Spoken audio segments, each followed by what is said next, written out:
Мы часто жалуемся на жизнь и нехватку денег, но на самом деле большинству людей живется в целом неплохо. Когда финансов хватает, чтобы оплатить коммунальные услуги, купить одежду и еду, это уже хорошо. А уж если человек может позволить себе какое-то хобби, то и вовсе прекрасно. Возможно, вы могли бы с этим не согласиться, но не делайте поспешных выводов. Для начала узнайте историю мальчугана Де Марко, который очень хотел быть спортсменом, но не мог купить даже пару кроссовок. Семья Бейли жила бедно.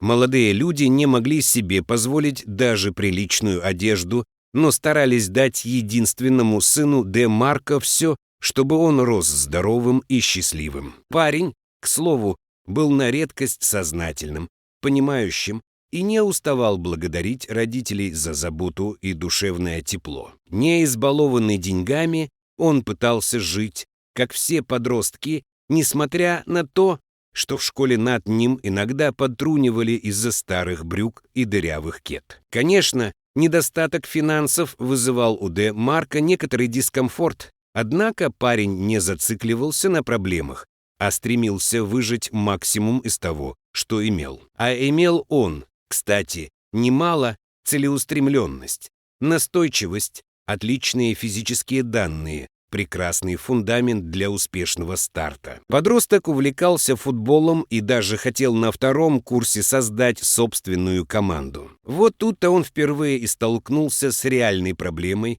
вызванной отсутствием денег. Чтобы тренироваться, юноше нужно было хотя бы минимальное оборудование, но купить его он просто не мог. Большинство сверстников Де Марко, выросшие в семьях со средним достатком, не стремились даже лишний раз встать с дивана и оторваться от игр в гаджетах. Однако у нашего героя были другие ценности. Он не стал обвинять родителей в отсутствии свободных финансов, не начал сетовать на судьбу и, главное, не оставил мечту. Парень нашел решение, которое вряд ли могло родиться в голове среднестатистического современного подростка. Он подобрал на обочине 2 старые покрышки и стал использовать их в качестве снарядов для тренировок. Силовые упражнения выматывали юношу до изнеможения, но он не жаловался и вскоре начал замечать, что даже делает некоторые успехи. Однажды парень скрепил покрышки вместе и тащил их за собой на цепи вдоль дороги. За этим странным занятием его заметил проезжающий мимо мужчина. Он притормозил и поинтересовался, чем занят Де Марко, а когда узнал, был потрясен и приятно шокирован детской находчивостью. «Я сам футбольный тренер, но такого напора и целеустремленности у своих подопечных ни разу не встречал. Мальчишки, которых я тренирую, любят время от времени полениться и никогда не выкладываются на полную», делится воспоминаниями мужчина. Пока парень рассказывал о себе, он ни на секунду не остановился и продолжал тащить свои покрышки, чем буквально потряс нового знакомого. Такой настойчивости тренер не видел ни разу в жизни, потому даже сфотографировал мальчугана, чтобы показать своим юным спортсменам достойный пример для подражания. Вернувшись домой, мужчина не переставал думать о Де Марко и по наитию создал о нем пост на своей странице в Facebook. Удивительное дело,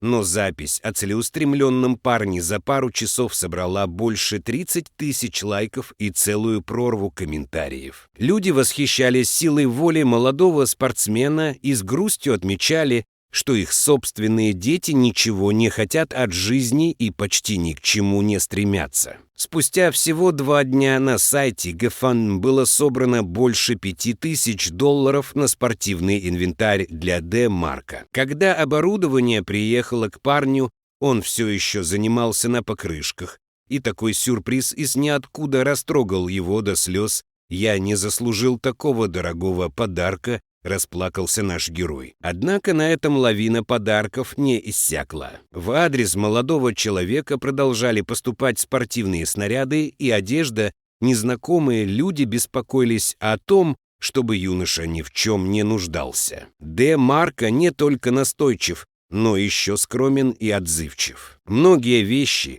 которые пришли к нему по почте, он раздал на благотворительность. У меня есть друзья и родители, на которых я всегда могу положиться. А у кого-то нет даже самого необходимого, и таким людям я хочу помочь, говорит юноша. Кто знает, быть может, через пару лет Де Марко пополнит ряды именитых футболистов, и о нем узнает весь мир. А пока нам стоит поучиться у юного спортсмена целеустремленности и человеколюбию, а также извлечь из его истории важный урок: не будьте равнодушными, ведь даже несущественная мелочь и немного участия могут круто изменить чью-то жизнь. А на что вы готовы ради исполнения своей мечты?